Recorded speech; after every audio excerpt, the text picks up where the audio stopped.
Baik, Assalamualaikum warahmatullahi wabarakatuh. Waalaikumsalam warahmatullahi wabarakatuh. Ini kok Nida nelpon ya? Nida nelpon? Ketekan ya? Iya, tadi pencet dok. Iya.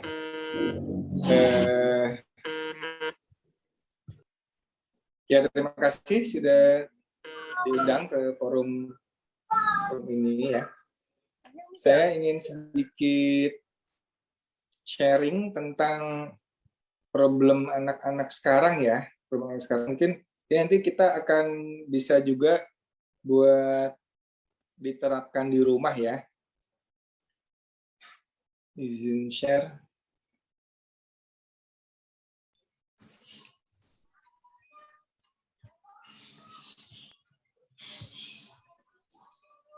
Ya, ini kan pada pinter bahasa Inggris ya? Ya, sedikit-sedikit ada. Ya. Nanti Jadi agak bagaimana dok. Ya, bagaimana memanajemen ya, mengatur atau manajemen risiko penyakit kardiometabolik. Nanti kita akan lihat apa sih kardiometabolik pada anak-anak ya. Karena sekarang risiko kardiometabolik inilah yang bikin orang fatal ketika terserang COVID ya. Jadi apa saja kita lihat bahwa sebetulnya ada namanya SDG ya, mungkin pernah dengar Sustainable Development Goals ya. Ini kalau di item ketiga ini adalah good health and well-being ya. Ini sih bahasa-bahasa dewa gitu deh ya, tahu tercapai apa enggak ya. Dengan adanya pandemi ini banyak yang kemudian jadi terputus ya, misalkan program imunisasi juga banyak yang terputus ya. Sehingga katanya bisa reverse decades of improvement. Jadi mundur puluhan tahun dari pencapaian-pencapaian yang sudah di perbaikan-perbaikan yang dicapai ya.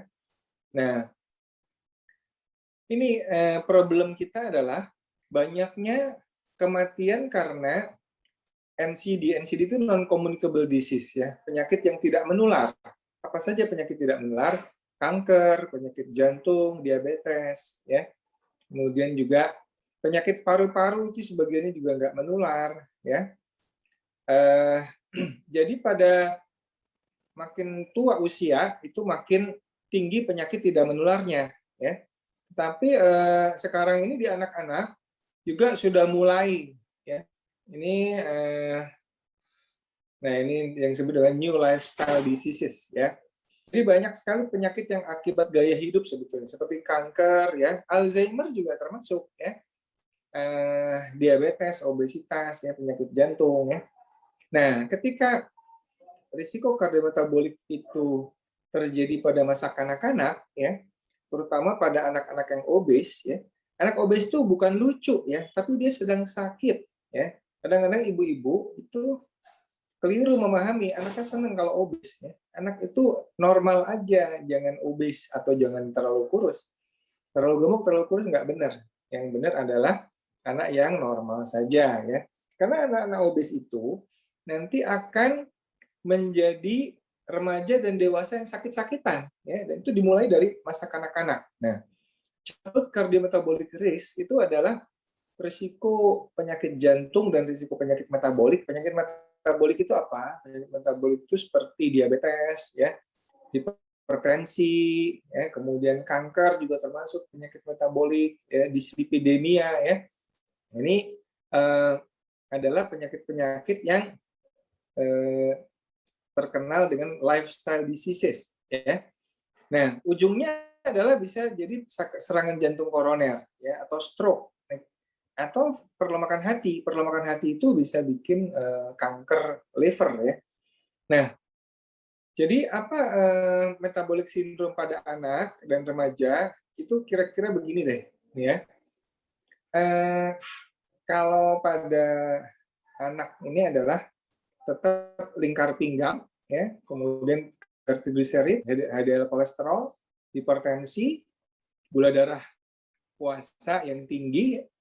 Nah, kalau ada obesitas ditambah kurang lebih 2 atau lebih dari kriteria yang lain, itu sudah termasuk risiko metabolic syndrome. Metabolic syndrome ini 10 sampai 15 tahun kemudian dia akan menjadi tinggal pilih apakah terkena stroke, terkena serangan jantung, nanti gagal ginjal, cuci darah terus setiap hari, kena kanker, atau diamputasi kakinya, atau buta karena retinopati. Jadi nggak ada yang enaknya, ya, nggak ada enaknya.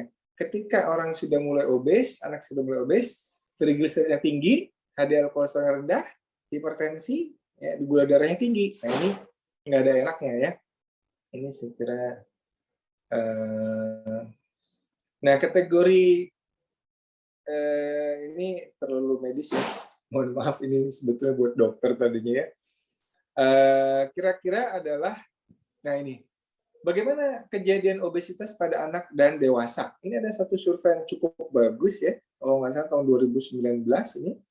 Di Eropa, ini menunjukkan bahwa, lihat, tahun 80-an, ya, salah satu misalnya di Kroasia, ya, tahun 80-an itu cuma 1% obesitas.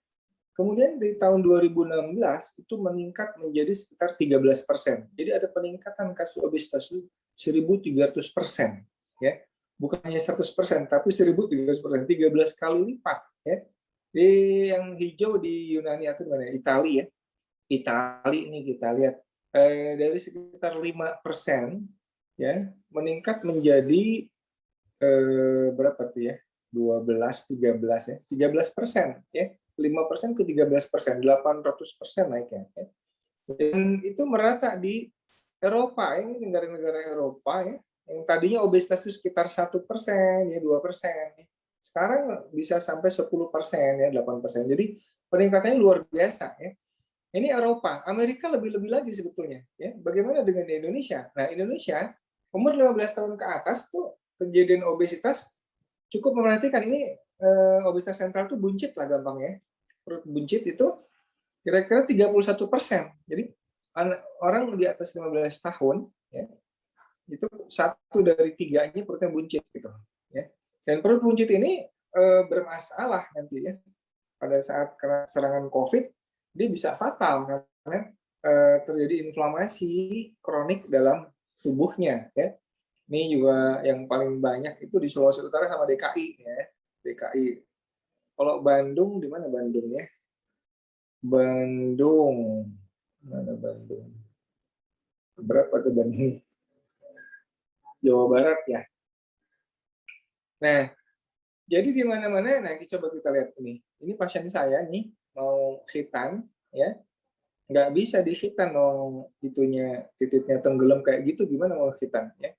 8 tahun 7 bulan berarti 51 kilo, ya.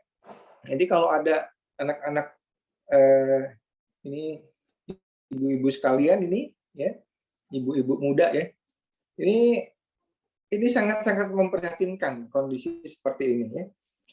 Obesitas anak di Indonesia juga meningkat ya, pada laki-laki 9,4%, perempuan 6,6% ya. Perkotaan 9,1%, pedesaan juga 7,1%. Artinya obesitas itu bisa di mana-mana sekarang ya. Karena nah, ini yang saya ingin sharing adalah yang intinya di sini sebetulnya. Ada jurnal menarik ini, udah lama jurnalnya ya, 22 tahun yang lalu ya. Biasanya kalau di forum ilmiah, jurnal itu 5 tahun ke belakang gitu ya. Tapi kalau ternyata hasilnya sangat bagus, nggak ada masalah, kita ambil jurnal lama juga nggak apa-apa, kita nggak usah ulangi penelitiannya ya. Jadi hubungan antara indeks glikemik tinggi, makanan indeks glikemik tinggi, itu bisa bikin overeating dan bisa obesitas ya. Nah, ini penelitiannya, nanti materinya bisa saya share. Ini membandingkan antara makanan yang low glycemic index, yang medium dan high glycemic index ya. Yang low glycemic index misalnya telur ya, keju yang rendah lemak, bayam, tomat, buah-buahan ya. Sedangkan yang high glycemic index itu oatmeal ya, susu, kemudian juga dextrose, sakarin ya, gula-gulaan ya. Nah, apa yang terjadi? Ini penelitian ini sangat bagus ya, kita lihat ini yang penjelas grafiknya. Pada anak-anak yang dikasih high glycemic index ya, itu yang garis tebal itu ya, kita lihat glukosa itu langsung meningkat ya, langsung meningkat. Jadi ini lihat langsung meningkat ya. Yang rendah itu nggak terlalu meningkat ya. Nah, yang ini insulin juga cepat meningkat ya, insulin meningkat ya. Glukagonnya kalau yang rendah itu glukagon tinggi. Glukagon itu hormon pembongkar lemak, ya. Sedangkan insulin penimbun lemak. Jadi kalau insulinnya tinggi, glukagonnya rendah, ya, pada ini ya, jelas lemak itu ditumpuk terus pada anak-anak itu. Ya. Jadi nggak heran kalau anak-anak itu adalah sering sekali jadi overeating. Nah, ini adalah perubahan rasa lapar habis sarapan, ya. Nah, ternyata halo, anak, suara saya masih jelas nggak? Iya, masih, Dok. Masih terdengar, Dok. Nah, ternyata kita lihat di sini ya, makanan yang high glycemic index yang kotak-kotak ini, anak-anak itu jadi cepat lapar. Kayak dibanding yang low glycemic index. Ini indeks rasa lapar. Jadi rasa lapar itu cepat timbul pada anak-anak yang makan high glycemic index food, ya. Nah, sekarang kumulatif food intake sudah tes lunches. Jadi habis dia makan siang, dilihat kumulatif kalorinya, kita yang high glycemic index makin banyak kalorinya. Sedangkan yang rendah, dia karena nggak cepat lapar, jadi nggak banyak makanan yang kalorinya total. Jadi sebetulnya anak-anak yang sering kali diberi makanan high glycemic index, dia akan senantiasa pertama makan lagi, lapar lagi, dan hormonalnya terganggu, insulinnya tinggi secara kronik, ya. Nah, ini sebetulnya biang kerok dari penyakit-penyakit modern termasuk pada anak-anak, ya. Ketika anak-anak itu breakfast-nya katakanlah dikasih sereal, dikasih apa tuh yang energen lah, dikasih apa lagi gitu, ya. Kemudian apa tuh Coco Crunch, ya, misalnya Coco Crunch, ya.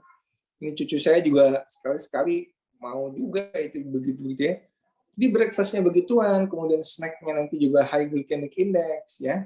Makanan yang penuh dengan gula dan tepung, ya, roti, biskuit, minuman manis, teh boba segala macam, lunch-nya juga begitu lagi, snack-nya nanti sore begitu, dinner lagi, snack lagi. Maka insulin itu akan terus-menerus meningkat. Ini biang kerok dari problem masyarakat modern. Jadi kalori intake-nya jauh lebih tinggi daripada energi yang dikeluarkan, ya. Ini kan prinsip keseimbangan aja sebetulnya. Karena salah pilih jenis makanan, maka kalorinya juga jadi jauh lebih banyak daripada energi yang dikeluarkan, ya. Nah, sehingga sebetulnya yang disebut dengan insulin resisten itu adalah akar masalah dari segala penyakit metabolik. Penyakit metabolik yang tadi saya sebutkan, hipertensi, kolesterol, ya, triglycerida tinggi, kemudian dia kanker, ya, kemudian dia diabetes, serangan jantung, itu disebut dengan sindrom metabolik, ya, akibat insulin resisten. Nah, ini karena ini sugary food dan refined carbs. Refined carb adalah makanan ultra proses, ya, yang pokoknya segala macam yang ada di Indomaret, di Alfamaret, yang bentuknya biskuit, yang ada apa tuh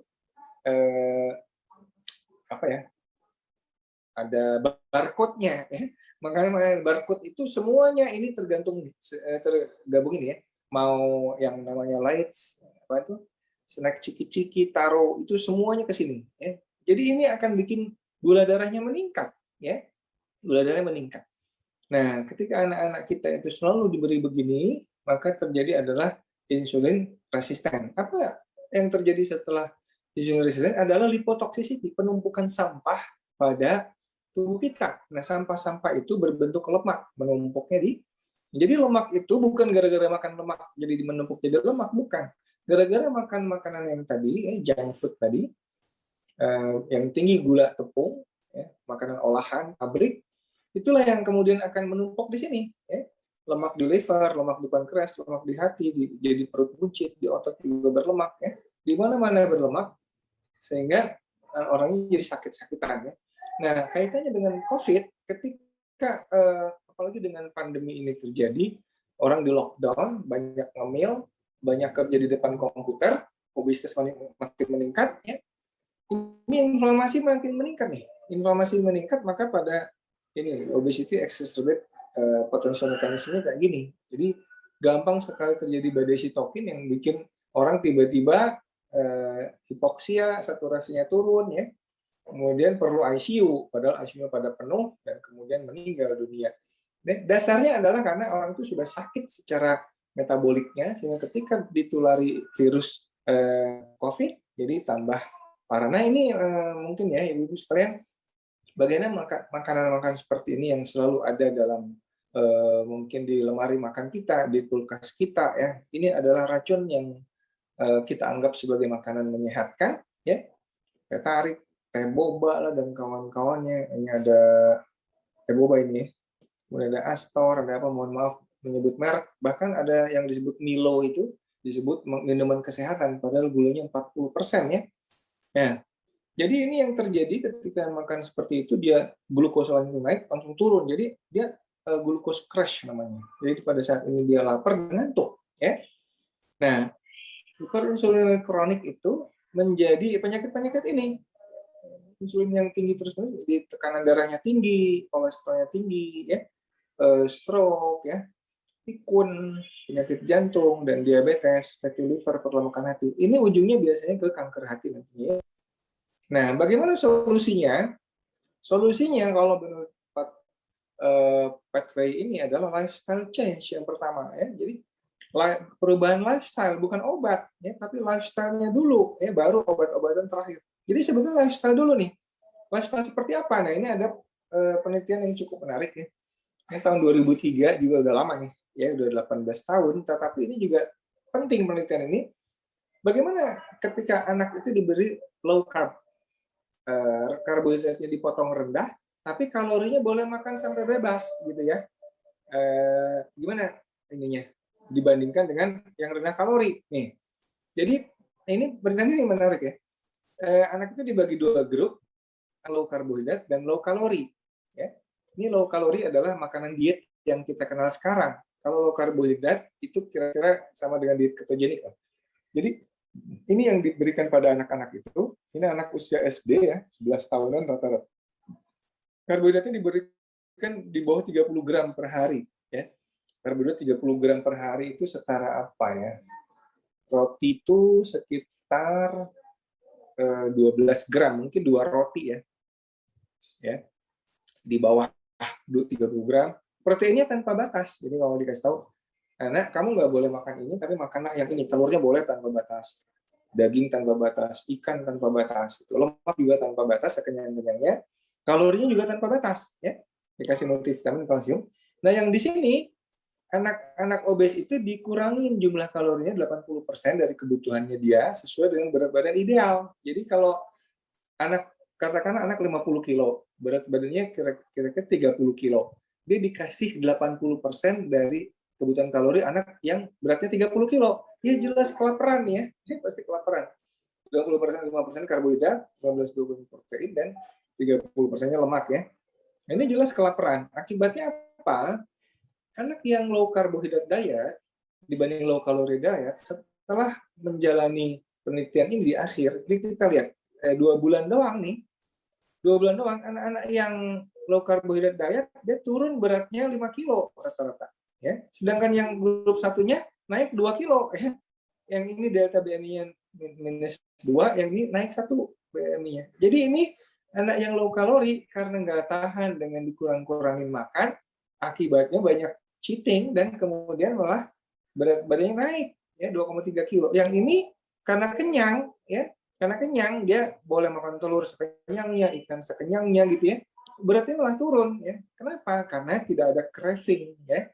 Nah, jadi ini superior ya, superior untuk diet yang rendah kalori. Nah, bagaimana ininya? Bagaimana profil lemaknya? Ya, profil lemak pada anak-anak obes yang ditreat dengan makanan low karbohidrat juga. Ini instruksinya begini nih. Batasi karbohidrat minimal di bawah 30 gram. Hindari segala macam minuman manis ya, kayak jus, minuman sport, susu, minum vitamin ya. Makan protein atau lemak selaparnya dan sekenyangnya gitu. Tapi kalau udah kenyang jangan makan lagi. Instruksinya cuma segitu aja. Dan apa yang terjadi ya?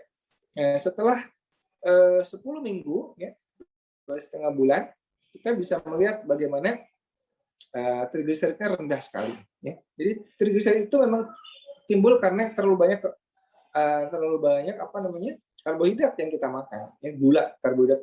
Yang sering menipu itu adalah buah. Kita mengira buah itu sehat semua. Tapi kalau kita kebanyakan buah manis, ya, di fruktosa seperti pisang, mangga, anggur, ya, apalagi durian, ya, itu fruktosanya sangat tinggi dan triglyceridnya bisa tinggi. Jadi sindrom metabolik itu kita udah nggak makan nasi kok, iya, tapi makan kue, makan buah manis, sama aja, ya. Jadi buah-buahan mesti dipilih yang rendah fruktosanya, ya. Nah, jadi ini mungkin penutupnya adalah kita kembali ke real food revolution namanya, ya. Bagaimana kembali ke makanan-makanan alamiah, bukan makanan olahan pabrik, ya. Kembali ke hewani, ya. Mungkin buah yang rendah fruktosa adalah alpukat, ya, berry-berryan, ya, blueberry, gitu, ya. Ini ada daging ikan, ya, telur, keju, ya, kacang almond, ya. Ini makanan-makanan sehat yang, nah ini kalau kita makanan tradisionalnya, makanan begini ini justru menyehatkan dibanding Kentucky Fried Chicken, ya, dibanding nugget. Misalkan nugget itu ada tepungnya, ya, tepung itu akan merangsang insulin dan kemudian juga bikin gula darahnya meningkat, ya. Tapi makanan seperti ini di abang pecel lele, ya, ini tukang bebek Madura, misalkan ini kita bikin sendiri, ya, ini ayam goreng kita goreng sendiri. Ini adalah makanan-makanan yang sehat, ya, tentu saja ditambah sayur-sayuran, tambah buah rendah fruktosa, ya. Ini akan melengkapi kesehatan pola makan anak-anak kita di rumah dan juga kita sendiri sebagai orang tua. Jangan sampai kita nyuruh orang anak-anak itu nggak seneng junk food, kita sendiri hobi makan junk food, ya. Nah, jadi pilihan makronutrisi itu sangat penting karena terkait dengan insulin. Kita tahu bahwa kadar insulin yang tinggi terus-menerus itulah biang kerok dari penyakit orang modern, ya. Sehingga karbohidrat ini memang mesti dibatasi. Karbohidratnya pakai yang karbohidrat kompleks, ya. Kompleks, bukan yang ultra processed food. Nah, proteinnya boleh cukup banyak, ya. Protein ini lemak ini nggak mengaruhi insulin, ya. Nah, jadi ini makanan yang seperti ini kita kembali dibatasi seminimal mungkin, ya, kalau bisa nggak menyentuh yang begini-begini, karena ini akan sangat berpengaruh terhadap kesehatan kita dan anak-anak kita, terutama anak-anak itu di masa depannya, ya. Jadi ini mesti di stop, ya. Nah, kemudian sedentary behavior. Jadi selain pola makan yang benar, ya, tadi saya lihat ada senam, ya. Ini ternyata katanya bukan sekedar gara-gara gadget, ya, tapi juga hal-hal yang lainnya, ya. Sehingga anak-anak butuh contoh dari orang tuanya. Kalau orang tuanya olahraga rajin, anak-anak juga rajin olahraga, ya, main sepeda, rajin main bola dan sebagainya. Keep moving, keep exercise, karena inilah yang dua hal ini yang akan membuat anak-anak itu sehat, ya, makanan sehat dan olahraga. Bisa puasa, kalau orang dewasa dia nanti bisa diselangi dengan intermittent fasting, ya. Jadi saya kira itu presentasi saya. Mohon maaf kalau nggak pas, ya. Mungkin kita bisa lanjut dengan diskusi, boleh. Baik dok, terima kasih, ini banyak sekali ya informasi yang didapatkan gitu dari pemaparan dokter Piprim gitu. Memang kondisi pandemi ini kan lebih banyak di rumah ya dok. Jadi aktivitas teh kalau nggak dipaksa gitu untuk bergerak kayaknya susah gitu ya. Apalagi bawaannya kalau di Bandung teh dingin gitu kan. Jadi pengennya mah rebahan gitu. Nah, makanya ini sangat menjadi reminder gitu buat saya pribadi sih ya. Gitu. Nah, ini kita lanjut ke diskusi ya, Dok. Ya, ini sudah ada pertanyaan nih, Dok. Dari Teh Tisha ya. Putri saya bulan ini 13 tahun. Berat badannya 34 kg, tingginya 141. Sudah pernah ke dokter endokrin. Menurut struktur tulang, umur biologis putri saya 2 tahun lebih muda. Sekarang belum haid. Asupan apa yang membuat pertumbuhan putri saya baik? Terima kasih, Dok. Ya. Masih di mute, Dok?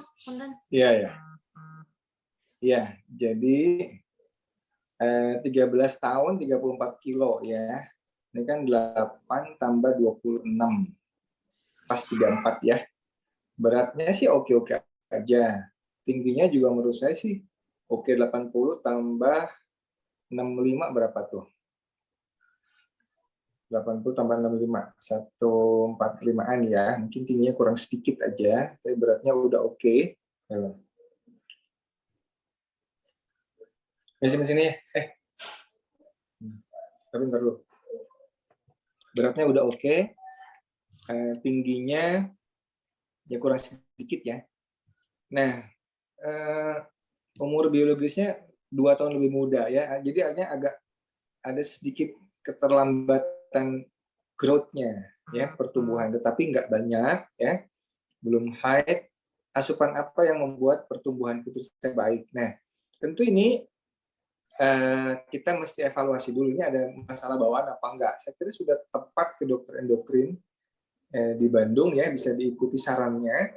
Tetapi menurut saya kalau kita terapkan pola makan yang benar ya, utamakan protein hewani tadi, ini juga akan membuat keseimbangan hormonalnya membaik gitu ya. Kalau gangguan hormonal kadang-kadang problemnya juga gara-gara insulin resisten tadi ya. Walaupun ini sih nggak obes ya. Ini anaknya kelihatan gemuk nggak? Kayaknya sih harus langsing, Dok. langsing ya. Ya, kurus lah. Ya ini sih sebetulnya kalau dari sisi beratnya ini masih oke-oke aja. Mungkin dia agak delay sedikit pubertasnya ya. Tapi kan juga tergantung dulu ibunya seperti apa ya, menstruasi awal ibunya seperti apa. Biasanya ini juga ada faktor keturunan. Kalau dulu ibunya ibunya mensnya katakanlah, ada juga yang kemarin tuh ibu-ibu pasien saya mens waktu mahasiswa katanya ya, berarti menopause-nya nanti juga mundur ya, menopause-nya mundur karena ini sih jadi ada jatah gitu loh, ada jatah masa kesuburan. Kalau mulainya cepat, menopause-nya cepat. Mulainya lambat, menopause-nya lambat. Gitu kira-kira. Ini ada faktor genetik juga. Ya, jadi saya kira nggak usah terlalu khawatir. Ya, upayakan pola-pola makanan sehat. Makanan sehat itu sebetulnya paling penting adalah yang nutrisi esensial, yaitu asam amino esensial dan asam lemak esensial. Omega 3 dan omega 6 secara proporsional, banyakin omega 3-nya sebetulnya. Sekarang ini yang omega 6. Omega 6 itu proinflamasi ya, pada makanan kita itu banyak lemak-lemak yang jahat ya. Lemak jahat itu seperti margarin ya. Margarin itu dianggap itu menyehatkan ya.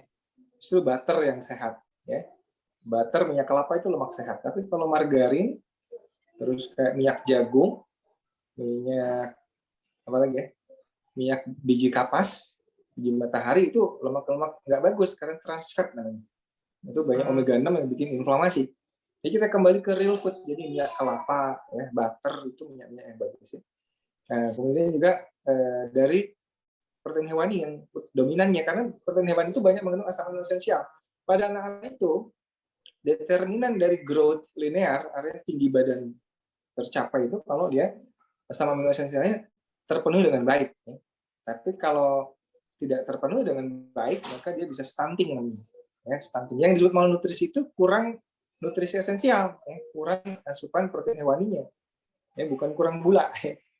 Kalau anak dikasih, penelitian di Pandeglang itu anak dikasih susu kental manis, ya, dikasih squid, kuah bakso, nggak pernah dikasih ikan, nggak pernah dikasih telur, itu pada stunting.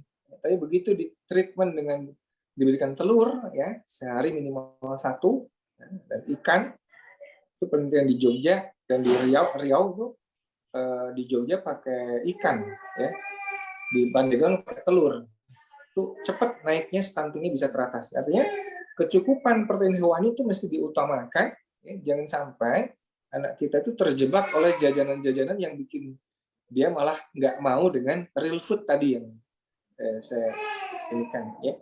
Jadi kembali ke real food, kembali ke makanan-makanan sehat alamiah yang istilahnya apa ya? Yang istilah diciptakan Allah langsung gitu ya, bukan yang diproses pabrik gitu. Jadi gampangnya nggak pakai barcode. Kalau makanan pakai barcode kayak biskuit, wafer, Astor, apalagi itu ya, gitu-gitu. Mohon maaf nyebut merek ya. Apalagi Milo ya. Itu snack-snack produk Nestle itu banyak sekali yang nggak sehat, ya, karena gulanya tinggi. Itu kan bikin hyperglycemic index-nya tinggi dan nantinya bermasalah, ya. Jadi ini nanti konsultasi lebih lanjut dengan dokter endokrinnya, tapi saya kira sebelum ini mesti kita berikan makanan yang sehat, ya. Ini ada lagi ya dari Bu Yusi ya. Saya pernah baca bahwa bagi yang positif COVID sebaiknya mengurangi asupan karbo. Ini mungkin lihat juga voice note saya ya, yang banyak menyebar di grup WA. Itu sebetulnya nasihat saya untuk menantu saya, untuk si Opik itu ya, nggak nyebar seluruh penjuru negeri. Ya, jadi kalau memang dari banyak jurnal yang ada ya, COVID ini memang dia berbiak secara hebat menggunakan energi dari glukosa, ya. Glukosa aja. Jadi oleh karena itu orang diabetes itu nggak ada ampun. Ya, orang diabetes kalau kena COVID nggak ada ampun, ya kan? Orang diabetes, orang obesitas juga sama. Nah, makanya strateginya adalah tagline-nya adalah menjadi tuan rumah yang buruk. Ini jarang dikenal di dunia kedokteran, ya. Tapi kalau kita lihat dokter-dokter kuno, ya, atau jangan ke dokter, ke binatang lah, ke kucing misalnya. Kucing itu kalau dia sakit, dia mojok, tidur, puasa. Nggak lama, 2-3 hari kemudian kucing itu udah sehat lagi. Nah, manusia ketika dia nggak mau makan, dia justru dipaksakan makan. Apa sebetulnya pentingnya puasa pada saat awal sakit adalah puasa dan tidur, ya. Kita itu ingin fokus menghilangkan patogen, ya, menghilangkan virus atau bakteri yang ada, dan jangan diganggu dengan proses pencernaan makanan, karena proses pencernaan makanan itu butuh fokus lagi untuk energi keluar di situ. Nah, energi kita itu difokuskan untuk eliminasi dari patogennya gitu. Jadi jangan diganggu, makanya paling penting adalah tidur dan puasa. Jadi ikuti, nggak nafsu makannya, diikuti aja. Kalau kata Mark Twain itu, puasa itu bukan diet ngurangin makan, bukan makan sedikit-sedikit, tapi total absen dari makanan 1 hari misalkan. Ikutin ketika dia nggak mau makan, nggak usah makan. Apakah itu 1 hari atau 1,5 hari, ya. Itu recovery akan sangat cepat. Ya, percaya saya. Ini penelitiannya banyak. Ya. Banyak. Ada beberapa hal. 1, virusnya nggak dapat nutrisi untuk berbiak. 2, kita masuk ke kondisi ketosis. Puasa itu glikogennya habis, kita mulai produksi keton. Keton itu adalah antiinflamasi yang sangat-sangat efektif, keton internal. Yang ketiga, autofaginya jalan. Autofagi itu adalah mekanisme recycle. Ini kalau udah nggak ada makanan, kita akan recycle sampah. Nah, pas mode autofagi mesinnya kuat, virusnya masuk, jadi dihancurin virusnya. Jadi udah selesai di awal-awal, nggak ada long COVID, ya. Yang menerapkan begini nggak ada long COVID, insya Allah. Udah gitu swabnya cepat negatif. Ya. CT value yang tadinya rendah bisa cepat naik, percaya saya. Biasanya hari kelima itu swabnya sudah negatif. Kalau kerjakan betul tata laksana awal pada saat serangan COVID awal, ya, ini lebih ampuh dari antivirus sebetulnya. Ya. Banyak dokter nggak percaya. Saya malah dituduh menyebarkan sesuatu yang nggak ada buktinya. Padahal literaturnya banyak. Kalau mau saya bagi. Apalagi ya? Ini banyak. Iya dok, banyak pertanyaannya. Mungkin saya bacakan aja ya dok ya. Terkait proses pengolahan makan. Saya baca aja yang paling mudah digoreng. Oke, digoreng oke, ya. Goreng-goreng oke, asal bukan goreng pakai tepung ya. Ini ibu-ibu gorengnya senangnya pakai tepung ya. Nah, goreng-goreng biasa aja pakai minyak kelapa atau pakai butter, it's okay ya. Ngenyangin, udah gitu nggak merangsang respon insulin ya. Olahraga yang cocok buat anak-anak selama di rumah aja, ya ajak aja loncat-loncatan ya. Anak-anak sih ya memang susah kalau rumahnya sempit ya. Kalau rumahnya lebar, diajak. Biasanya permainan ya. Anak-anak itu kan soalnya permainan ya.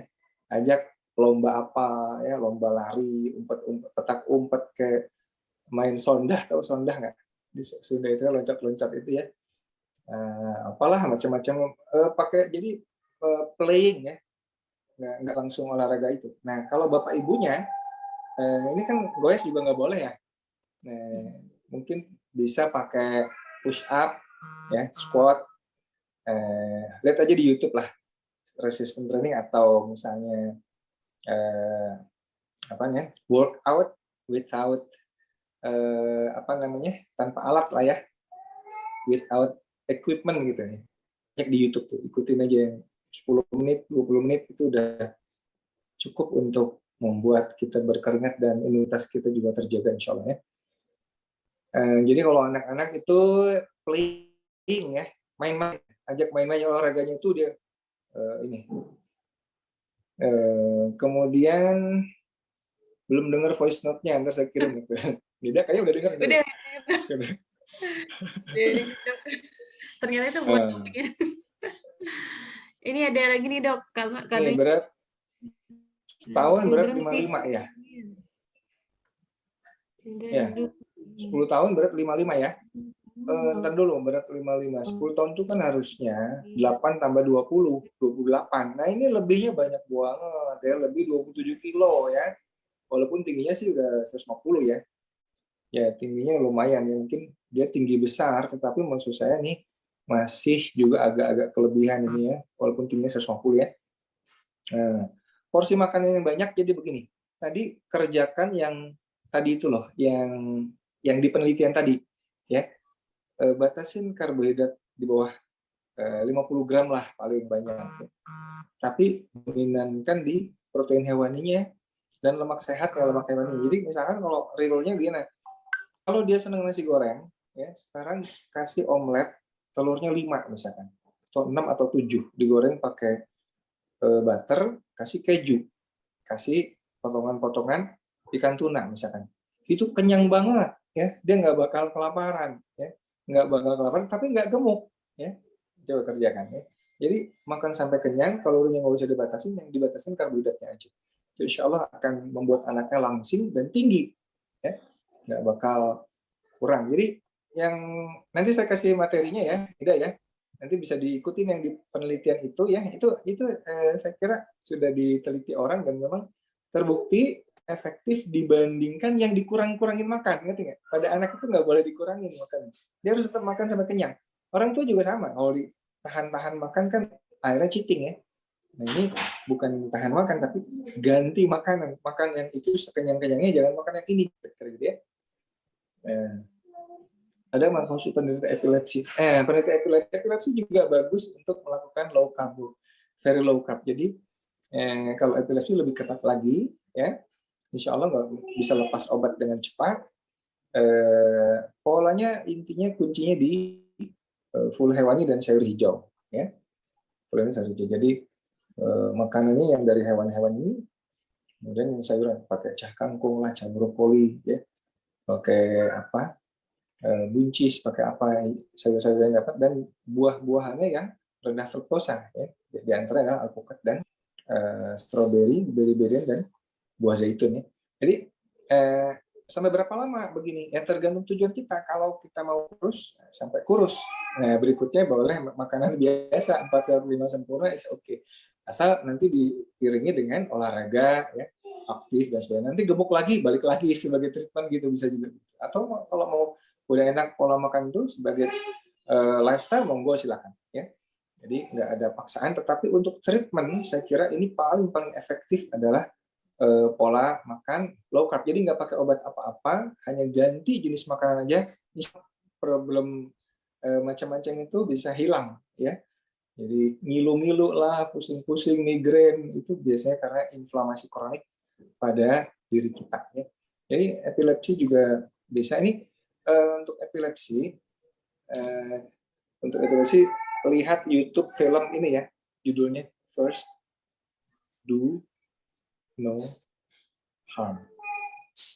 Nah itu lihat YouTube judulnya itu, film itu dibintangi Meryl Streep ya, film lama, tapi ini kisah tentang anak epilepsi yang diobati 1 macam nggak mempan, 2 macam nggak mempan, 3 macam nggak mempan, akhirnya dioperasi.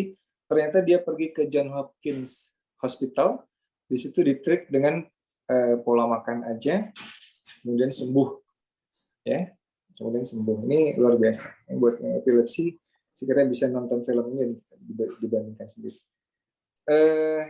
Saya kira saya ini mesti ada acara lain, tidak? Mungkin sementara segitu dulu.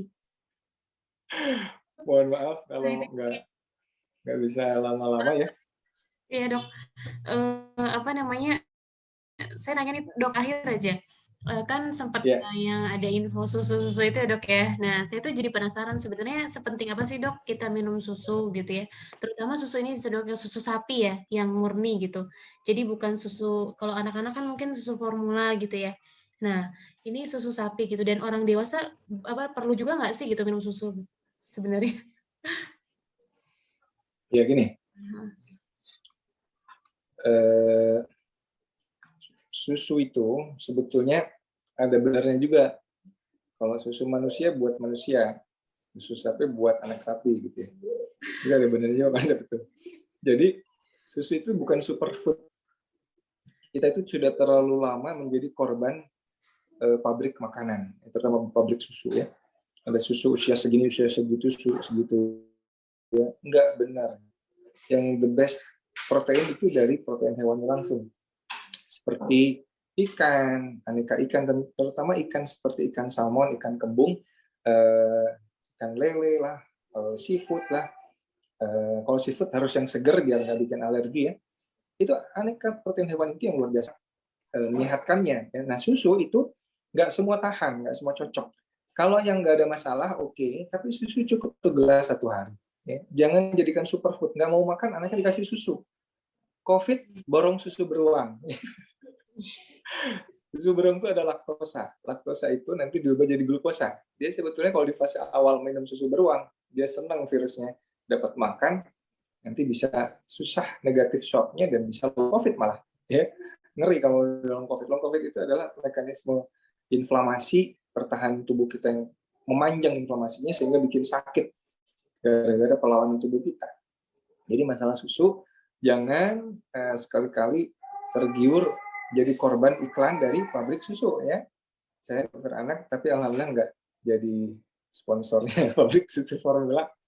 Jadi kalau ditanya ASI yang terbaik dan saya nggak mau ngasih sulfur, saya mendingan ngasih protein hewaninya dari ikan, ya, dari hati ayam, dari telur. Itu luar biasa dahsyatnya dan bagusnya. Ya susu kalau mau terpaksa ngasih susu, kalau dia nggak ada alergi boleh 1 gelas, maksimal 2 gelas. Ya. Nah kunci dari supaya menghilangkan kebiasaan susu adalah jangan kasih botol susu. Botol susu itu kalau menurut AAP 1 tahun cukup. Di atas 1 tahun 4 gelas. Nah, ya kan? Tapi kalau pakai botol minumnya sambil tidur, nah ini cikal bakal obesitas, ya, cikal bakal giginya rusak dan sebagainya karena ngasih botol susu sama anak umur 3 tahun, 4 tahun botol susu. Botol susu itu setahun cukup, ya. Kalau nggak perlu pakai botol, nggak usah pakai botol. Ya. Itu ya. Kemudian ini ada terakhir nih, diganti makanan sehat, anaknya kekeh nggak mau, ya dimasakin yang enak, ya kan. Jadi contohin sama ibunya, jangan sampai anaknya disuruh nggak makan teh boba, ibunya hobinya teh boba, ibunya teh tarik, ibunya hobinya makan cemilan Astor dan sebagainya ya, pizza pesenannya gitu. Nah begini-begini ini memang perlu edukasi dan perlu kesungguhan diterapkan di semua anggota keluarga, ya, termasuk bapak, ibu dan anak. Karena healthy lifestyle itu memang perlu dicontohkan, bukan hanya sekedar diteorikan ya. Tapi percayalah dengan sekedar mengganti pola makan, mengganti jenis makanan, ya kan? Hanya mengganti jenis makanan saja, ya, tambah olahraga, hidup kesehatan itu bisa datang cepat gitu. Ya, nggak perlu obat apapun.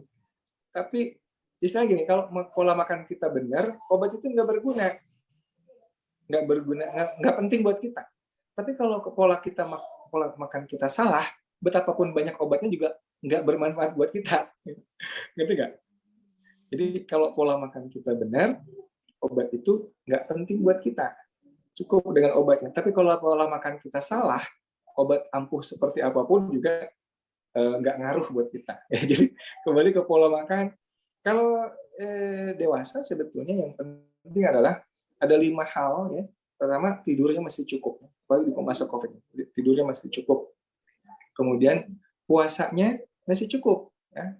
Ada yang namanya intermittent fasting. Dan mungkin pernah tahu OCD-nya Deddy Corbuzier, yaitu pola makan yang paling menyehatkan sebetulnya.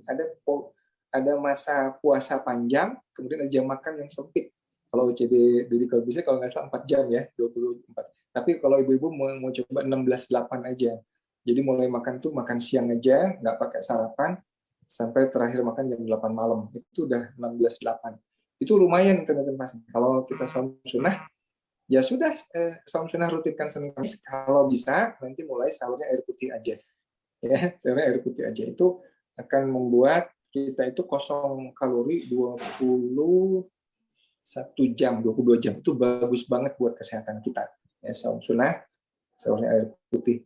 Kemudian tadi apa, puasa, olahraga, ya, keep moving, keep exercise, ya. Jadi kalau bisa olahraga bareng pakai Zoom gitu ya, nyewa PT ya, profesional gitu ya, kita bayarlah buat kesehatan kita. Yang keempat adalah itu tadi, nutrisi bergizi tinggi itu dari protein hewani. Tadi jangan kebanyakan makanan yang mengandung junk food, refined carb tadi.